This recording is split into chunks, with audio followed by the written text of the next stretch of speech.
पाक है। तुम ये मत समझना कि ये कैसे हो सकता है कि एक बंदा अपने जिस्म के साथ इतने लंबा सफर थोड़े से वक्त में कैसे कर सकता है। तो रब ने फरमाया सुभान पर नजर रखना कि मैं हर कमजोरी से पाक हूं, ताकतों वाला हूं, मेरी ताकत है। मैं अपने बंदे को ले गया इस वास्ते किसी क्या कैसी मेरा जिक्राज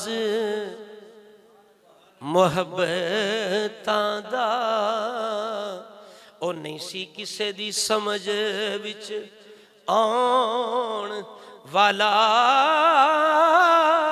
सदिया तालिब अते मतलूब गया जिबरील सी सद ले जान वाला।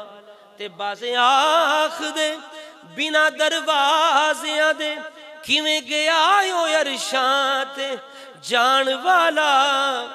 पर अबर की अकल नू दखल थे, पर अबर की अकल नू दखल थे। ओ जाने जान वाला या ले जान